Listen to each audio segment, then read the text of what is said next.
Hello friends, good morning. Welcome to my amazing Saparasa channel Physics Universe. I hope you are all fine at your home and we are enjoying this online lectures. So guys, today's our topic is principle of flotation. तो जब कभी भी कोई भी body float होगी या फिर sink होगी या फिर वो इक्विलिब्रियम में रहेगा, उसका जो कंडीशन है वो कैसे पता चलेगा? So it is due to Archimedes.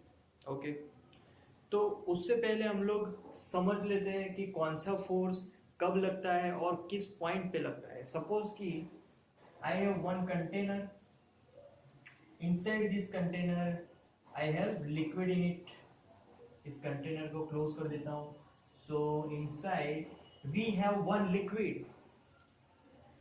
अब मैं एक ऑब्जेक्ट यहाँ पर ड्रॉ कर रहा हूं जो कि रेक्टेंगुलर है और वो ऑब्जेक्ट थोड़ा सा पार्शियली इमर्ज्ड एंड पार्शियली ऊपर है। तो पार्शियली पूरा डूबा हुआ है, पार्शियली डूबा हुआ है, पार्शियली थोड़ा हवा में। ओके, सो यहाँ पर जो वेट लगेगा, so weight point is here. कौन सा पॉइंट है? तो सेंटर ऑफ मास वाला point, that is our G point. So वहां पर जो वेट लगेगा that is always downward direction, we know that. So this is our W। Okay, now due to this liquid, this medium, upthrust is exerted on this body. So upthrust is at this point. Now why this point? Because of the object just immerse in this liquid, its center of mass is differ, so it is now downward at some point to the G point, जो उसका पहला centre of gravity था उससे थोड़ा नीचे चला जाएगा। क्योंकि वो क्या हुआ, अभी तो पानी उसके आसपास हो गया है, तो उससे उसका मास भी बढ़ेगा। मास बढ़ा इसीलिए उसका पॉइंट थोड़ा नीचे चला गया। तो न्यू सेंटर ऑफ मास बोल सकते हैं या फिर सेंटर ऑफ बायोएंसी भी बोल सकते हैं।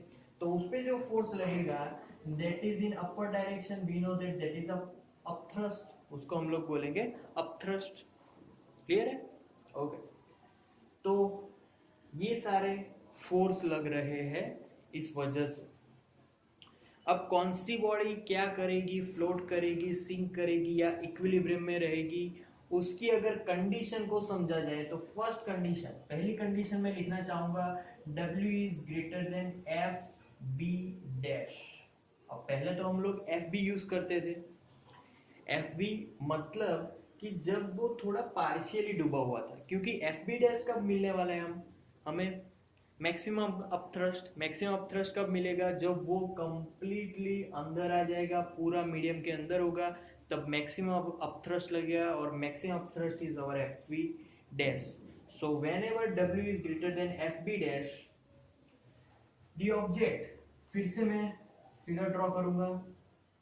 Again this is our liquid. फिर से हम लोग सबमर्ज करेंगे, बट अब क्या होगा, W is greater than FB, तो W अब बढ़ चुका है, नीचे ले जाएगा, तो हमारा जो ऑब्जेक्ट होगा वो पूरा सिंक हो जाएगा, क्योंकि जो मैक्सिमम अपथ्रस्ट थी उससे भी वेट ज्यादा है। क्लियर? सो कुछ ऐसा हमें मिलेगा। सिमिलर जो भी पॉइंट्स थे उस पॉइंट के हिसाब से यहाँ पर सब कुछ लगने वाला है। यहाँ से FB है। ओके, सो इस पोजीशन पे अगर मुझे एपरेंट वेट फाइंड करना हो, कि एपरेंट वेट मतलब कि जो डिफरेंस है, मतलब कि जो वेट हमें ज्यादा मिला उस वेट को फाइंड करना हो, तो apparent weight is equal to W minus FB dash. तो वो हमारा डिफरेंस मिल जाएगा वेट का, तो वो नेट फोर्स कहलाया जाएगा, नेट फोर्स डाउनवर्ड डायरेक्शन में। क्लियर है? ओके, ऐसा क्यों हुआ? इसका भी एक रीजन है, क्योंकि हमारा जो सॉलिड है उसकी डेंसिटी हमारे लिक्विड के डेंसिटी से ज्यादा है, इसीलिए वो पूरा का पूरा सिंक हुआ।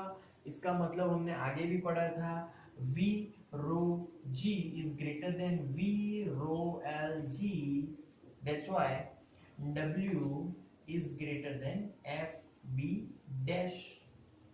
क्लियर है? तो इस वजह से ये चीज हुई। सो ये था हमारा एपरेंट वेट। ओके, अब दूसरे केस में जाते हैं। दूसरा case that is W is equal to F B dash. उसकी भी फिगर ड्रॉ कर रहा हूं।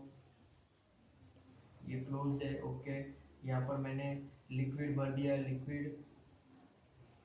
फिर ऑब्जेक्ट, ऑब्जेक्ट को क्या होगा, तो ऑब्जेक्ट क्या रहेगा कि वो थोड़ा सा ऊपर रहेगा, थोड़ा सा नीचे रहने वाला है,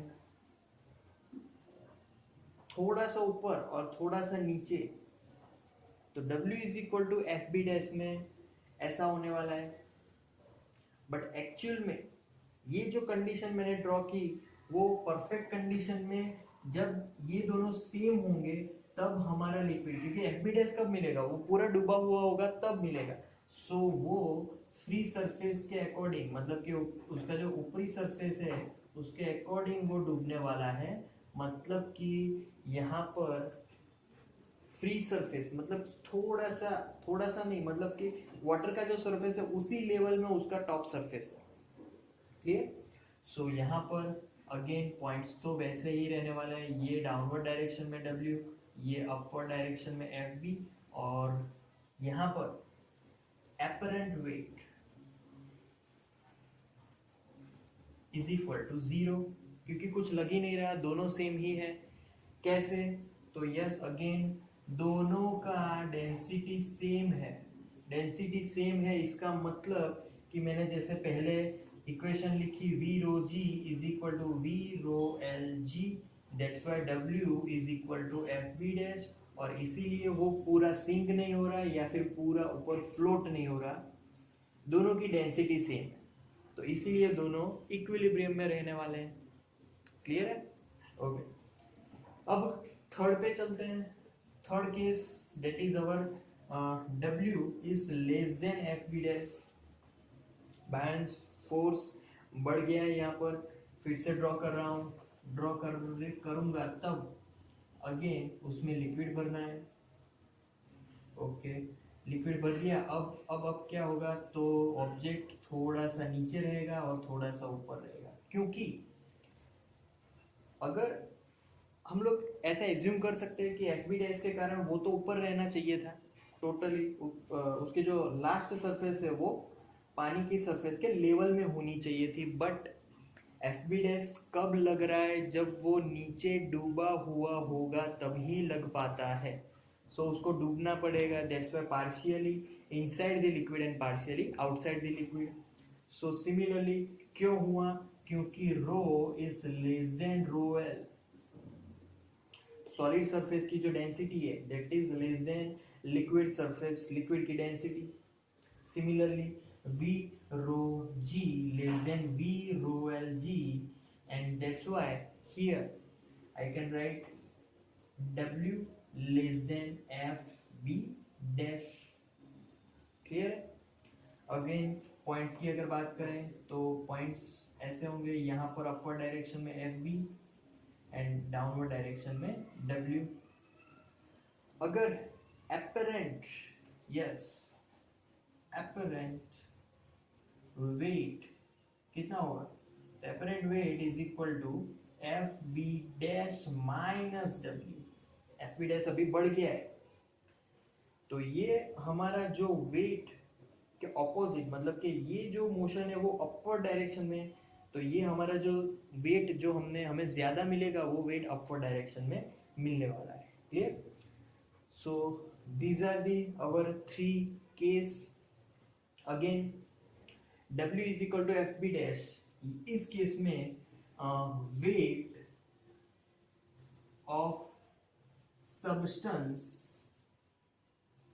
इज इक्वल टू, जो भी हमने लिक्विड लिया है वो वाटर